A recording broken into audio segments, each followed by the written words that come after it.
मुंबईच्या दादर माहीम विधानसभेमध्ये सध्या तिरंगी लढत आहे, काटेकी टक्कर आहे। मी सध्या माहीम कपडा बाजार परिसरात आहे। या ठिकाणी आपण पाहतोय की शिवसेनेचे जे अधिकृत उमेदवार आहे उद्धव बाळासाहेब ठाकरे यांचे उमेदवार महेश सावंत यांचा डोर टू डोर प्रचार आता सुरू झालेला आहे।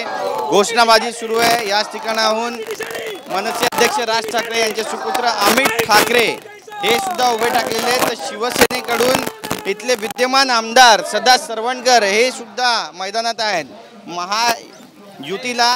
महायुतीने एकीकडे राज ठाकरे यांना पाठिंबा दिलाय तर दुसरीकडे आपण पाहतोय की सदा सरवणकर यांनी शड्डू ठोकलेला आहे। त्यामुळे दादर माहीम विधानसभेवर सध्या सगळ्यांचं लक्ष लागलेलं आहे। महेश सावंत आपण पाहतो या ठिकाणी कार्यकर्त्यांच्या भेटीगाठी घेत आहेत आणि पिंपळेश्वर गणेश मंदिरात सध्या ते पोहोचलेले आहेत। त्यामुळे त्यांच्याशी आपण थेट बातचीत करणार आहोत। साहेब, प्रचार कशा पद्धतीने सुरू आहे तुमचा? प्रचार अतिशय सुंदर चाललाय। तुम्ही बघताय प्रतिसाद तुम्हाला बघा किती आहे। घरोघरी आम्ही करतोय, सगळीकडे जेवढे घरोघरी जाऊन लोकांचे आशीर्वाद घेता येतील तेवढा घेण्याचा प्रयत्न करतोय मी। आज पिंपळेश्वर गणेश मंदिरात तुम्ही पोहोचलात, काय मागितलं देवाकडे? देवानी माझ्या सर्व इच्छा आता पूर्ण केलेल्या आहेत। जे काय एवढे वर्ष मी जे काही काम करत होतो त्याची पोचपावती मला देवाने दिली आहे। त्यामुळे देवाकडे मी काय मागणार? काही दिवस शिल्लक राहिलेले आहेत, जवळपास 7 दिवस आता शिल्लक राहिलेले आहेत। काही धाकधूक वाढली आहे काय? माझी छाती जरा सुद्धा धाक नाही, धूक नाही, मी बिंदास आहे। बिंदास आहे म्हणजे विजय शिवसेनेचा होणार, मशाल धगधगणार। 100% शिवसेनेचा विजय। आज माहीम विधानसभेमध्ये तुम्ही आहात, काय नेमकी इथली जनता काय म्हणते? कारण ज्या पद्धतीचं विधान राज ठाकरे यांनी काही दिवसांपूर्वी केलं, सर्व मशिदीचे भोंगे उतरवणार म्हणाले, यासोबतच जी काही घाण आहे, जी काही गुन्हेगारी ती पण साफ करणार असं म्हणाले। कसं पाहता या विधानात? बोलण्यासारखा खूप आहे, पण राजसाहेब मोठे माणसं आहेत, त्यांच्यासाठी उत्तर देणारे आमचे प्रवक्ते आहे, पक्षप्रमुख आहे, सगळे। गुंडगिरी शिवसेनेने कधीच केली नाही। बाळासाहेब नेहमी बोलायचे गुंडगिरी आमचे गुंड नाहीत, ते फक्त कुठे अन्याय झाला तर त्याचा उठाव करण्यासाठी आमची सगळे शिवसैनिक सज्ज असतात। मग समोर कोणी असू दे, ते आम्ही बघत नाही मागे पुढे। संजय राऊत यांनी पुन्हा एकदा तुमची बाजू घेतलेली आहे आणि सांगितले की दादर माहीम प्रभादेवी हा सगळा जो परिसर आहे ते शिवसेनेचा जन्म झालेला आहे। त्यामुळे राज ठाकरे यांनी उमेदवार उभा करताना त्याबद्दल विचार करायला पाहिजे होता। मी काय सांगतो, संजय राऊत, मी शाखा प्रमुख नसण्यापासून संजय राऊतना माहिती की महेश सावंत सामनामध्ये जरा प्रॉब्लेम झाला तर हाफ पॅन्टीवरती जाणारा सैनिक होता। त्यामुळे संजय राऊतना माहिती आहे की महेश सावंतची नाळ दादर असू दे, प्रभादेवीचे आता माहीम सगळीकडे नाळ जोडलेली आहे सर्वसामान्य लोकांशी। त्यामुळे त्यांना माहिती आहे विजय पक्का इकडे। नक्कीच। आणि तुम्हाला आव्हान वाटत नाही अमित ठाकरेंचं? राजपुत्र आहेत ते, कोणाचंच आव्हान वाटत नाही। आव्हान आमचे कार्यकर्ते बघा बिंदास आहे, सैनिक।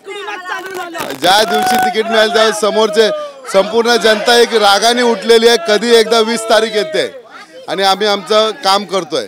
बरं, काल सरवणकर पण डोर टू डोर प्रचार करत होते आणि त्यावेळी एक महिला रणरागिणी त्यांच्या समोर आली आणि तुम्ही काय काम केलं असं सुद्धा त्यांना विचारलं। गद्दार अशा घोषणा पण त्या ठिकाणी देण्यात आल्या अशी माहिती मिळते।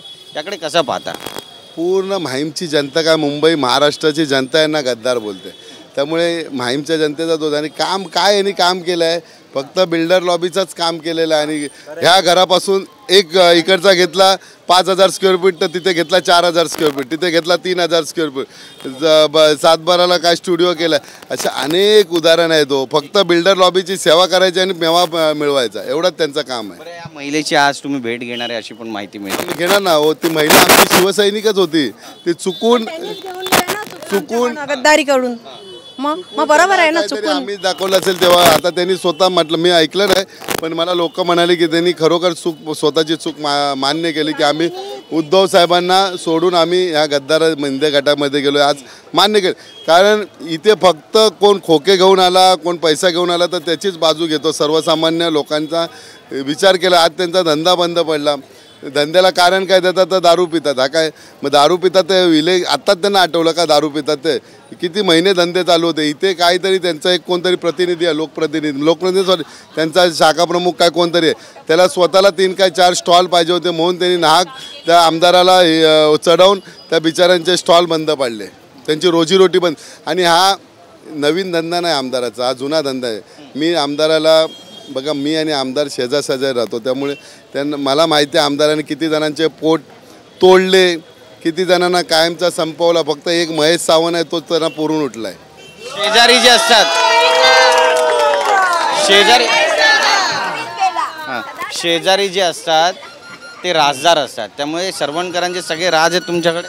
माझ्याकडे सगळे राज आहे, म्हणजे ते शाखा प्रमुख असल्यापासूनचे राज आहे. पण मला कोणाची बदनामी करता येत नाही, म्हणून मी बदनामी करणार नाही. तर एकापेक्षा एक किस्से, मला वेळ पुरणार नाही एवढे किस्से आहेत माझ्याकडे. महत्त्वाचा प्रश्न आहे, बरेचसे शिवसैनिक आहेत जे त्यांच्याकडे गेले होते, आता त्यांना परत तुमच्याकडे यायची इच्छा आहे, तर या सगळ्यांना सामावून घेतलं जाणार आहे का, हा पण महत्त्वाचा प्रश्न आहे. आमदारकी संपल्यानंतर जे बिचारे वाट चुकले ते सगळे शिवसैनिक परत या चिमण्यासारखेच परत आपल्या घाट्यात येणार आहेत. धन्यवाद आमच्याशी बातचीत केल्याबद्दल. कॅमेरा पर्सन योगेश गुरवचा, गिरीश गायकवाड, TV9 मराठी, मुंबई.